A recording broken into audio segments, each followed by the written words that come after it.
Hello friends, நம்ம அளவு blouse வச்சு டாட்ஸ் எப்படி மார்க் பண்ணுறதுன்னு பார்க்கலாம். ஃபஸ்ட்டு டாட் வந்து மார்க் பண்ணுறதுக்கு நீங்கள் இந்த பட்டியில் வந்து எடுத்துக்கோங்க.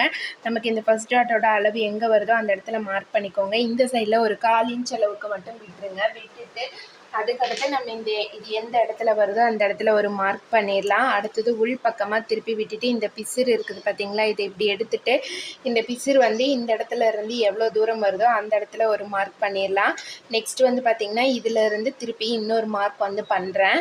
ஏன்னா இது நமக்கு சென்ட்ரு, இது 2 சைட்லேருந்து நம்ம வந்து பிடிக்கணும். இப்போ இதை வந்து கொஞ்சம் ஷேப்பாக நம்ம வந்து கட் பண்ணி விட்டுடலாம். ஏன்னா அப்போ தான் நம்ம வந்து இதை பிடிச்சி தைக்கும்போது நமக்கு அது வந்து கரெக்டாக வந்து வரும். இப்போ பாருங்கள், நான் ஷேப்பாக கட் பண்ணி விட்டுட்டு இந்த சைட்லேயும் ஒரு சின்ன கட் கொடுத்துட்றேன். கட் கொடுத்துட்டு இதை நம்ம வந்து அப்படியே ஃபஸ்ட்டு ஒரு ஃபோல்டிங் இப்படி பண்ணோம் அப்படின்னா நம்ம இப்படி மடித்து போடுறப்ப நமக்கு வந்து இந்த ஷோல்டருக்கு நேர் வந்து சென்டராக வந்து வரணும். வந்தது அப்படின்னா தான் கரெக்டாக இருக்கும். அப்படி இல்லைன்னா டாட்ஸ் வந்து நமக்கு அந்த கப் சைஸ் வந்து ஒரு சைடு வந்து கோணையாக கிராஸாக இழுத்துட்டு இருக்கிற மாதிரி அந்த மாதிரி கம்ப்ளைண்ட்லாம் வந்து வரதுக்கு வாய்ப்பு இருக்குது. இப்போ ஃபஸ்ட்டு நான் தையல் வந்து போட்டு விட்டுறேன். அடுத்தது வந்து பார்த்திங்கன்னா 2வது டாட் பிடிச்சிடலாம். 2வது டாட் பிடிக்கிறதுக்கு இந்த சைடை நம்ம இப்படி சென்டராக மடிச்சுக்கலாம். மடித்ததுக்கப்புறமேலு இப்போ இதில் வந்து நம்ம அளவு வந்து மார்க் பண்ணிடலாம். எவ்வளோ தூரம் வருது அப்படிங்கிறத பார்த்துட்டு இந்த சென்டராக எடுக்கிறப்ப கரெக்டாக பார்த்து எடுத்துக்கோங்க.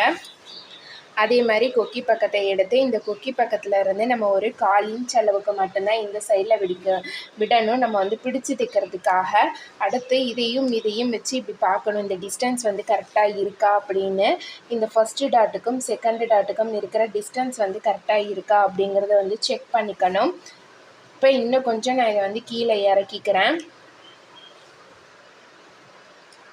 இறக்கிட்டு இப்போ நம்ம செகண்ட் தையலும் வந்து போட்டுடலாம். அடுத்தது தேர்ட் டாட்டு வந்து போடுறதுக்கு முன்னாடி இந்த ஷோல்டர்கிட்ட வந்து நம்ம அளவு வந்து வச்சு எடுத்துக்கணும். இப்போ பாருங்கள், ஷோல்டர் மேலே பிடிக்கிறதுக்கு 1/4 இன்ச் அளவுக்கு விடுவோமா, அந்த மாதிரி 1/4 இன்ச் அளவில் விட்டுட்டு இந்த எந்த இடத்துல வருதோ அந்த இடத்துல ஒரு மார்க் பண்ணிவிட்டு இப்போ இதையும் நம்ம இப்படி எடுத்தோம் அப்படின்னாவே நமக்கு அந்த ஷேப் வந்து கரெக்டாக வரும். இப்படி கரெக்டாக வச்சுட்டு எந்த அளவு வந்து எவ்வளோ நீளம் வந்து தேர்ட் டாட் வந்து வருது அப்படிங்கிறத பார்த்து இந்த தேர்ட் டாட் வந்து வர இடத்துல இப்படி ஒரு மார்க் பண்ணிடுறோம். அப்புறம் இந்த தேர்ட் டாட்டுக்கும் செகண்ட் டாட்டுக்கும் இருக்கிற டிஸ்டன்ஸ் வந்து கரெக்டாக இருக்கா அப்படின்னு செக் பண்ணிக்கிறோம். அதுவும் கரெக்டாக இருக்குது. இப்போ நம்ம இது மேலே இன்னொரு தையலும் வந்து போட்டு விட்டுடலாம். இப்போ பாருங்கள், அவ்வளோதான். ஈஸியாக நம்ம வந்து அளவு ப்ளவுஸ் வச்சு டாட்ஸ் வந்து பிடிச்சாச்சு. எப்படி வந்து கச்சிதமாக இருக்குது அப்படின்னு. இந்த மாதிரி ஸ்டிச்சிங் சம்மந்தமான நிறையா விஷயங்கள் தெரிஞ்சுக்கணுன்னா மறக்காமல் நீங்கள் நம்ம சேனலை ஃபஸ்ட் டைம் பார்க்குறீங்கன்னா சப்ஸ்கிரைப் பண்ணி சப்போர்ட் பண்ணுங்கள். தேங்க்ஸ் ஃபார் வாட்சிங் ஃப்ரெண்ட்ஸ். பை.